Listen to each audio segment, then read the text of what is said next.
এই উম্মত মাপ চাওয়ার প্রয়োজন নাই। এই উম্মত যদি গুনাহ কইরা যদি আল্লাহ বলে একটা চিৎকার দিল, আল্লাহ কি করলাম,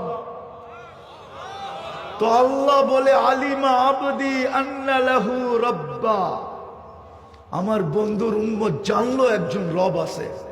মাপ চায় না, তাতে কি আসে আর যায়। গফারতু লা, আমাকে আল্লাহ তো বললো, এই জন্য মাফ করে দিলাম।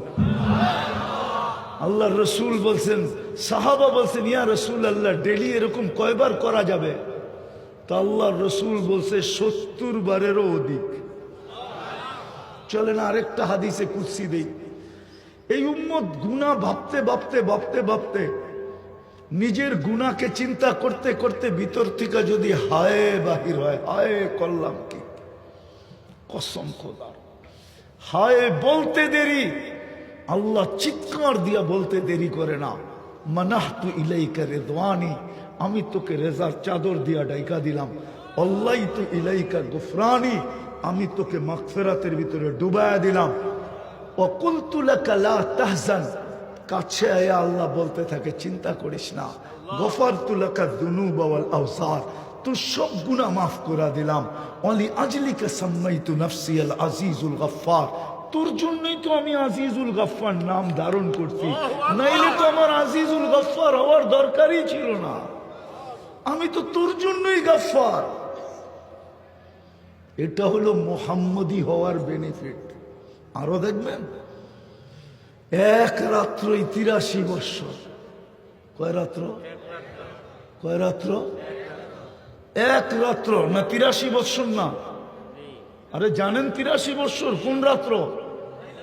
লাইলাতুল 83 বৎসর 4 মাস। 80 বৎসর বাঁচার পরেও যদি মরা যান, আর আল্লাহ যদি জিজ্ঞাসা করে, ওই বুইরা কি নিয়ে আসছিস, আপনি বুক ফুলায় বলতে পারেন এক রাত্রে একটা হিসাব দিয়া নেই, বাকিটা পরে দিব নে। আল্লাহ যদি বোঝে এক রাত্রের হিসাব মানি, এক রাত্রই তো 83 বৎসর 4 মাস ছিল, আমি 80 বৎসর দুনিয়ায় ছিলাম, 80 থেকে 80 বাদ দিয়া দেন, আপনি আমার কাছে পাওনা না, তারপরও 3 বৎসর 4 মাসের পাওনা, আমাকে পাওনাটা দিয়া দেন, এটুক দিয়ে আমার চলবে। এটা কোন কারণে পাইলেন? হ্যাঁ, অথচ বললে তো একজনও বলতে পারবেন না। কয়জন আছে এখানে ডেলি 200 বার দুরূদ পড়েন? ওই একজন হাত উঠেছে। এক বলো যুবক বলুক, ডেলি আমি 10 বার দুরূদ পড়ি। ওই যে এই যুবক বলছে, আর বেশিরভাগ হাত উঠাইতে পারে না। ডেলি 10 বার দুরূদ। কয়বার? কয়বার? কয়বার? হায় হায় হায়,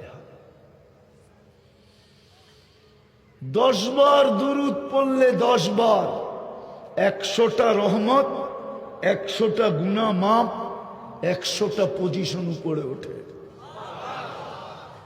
কিন্তু 10 বার তো পড়ে না। আচ্ছা আরেকটা বলি, শুক্রবারে কয়জন এখানে আছে 1000 বার দুরূদ পড়ে? 2-4 জন ছাড়া কেউ নেই।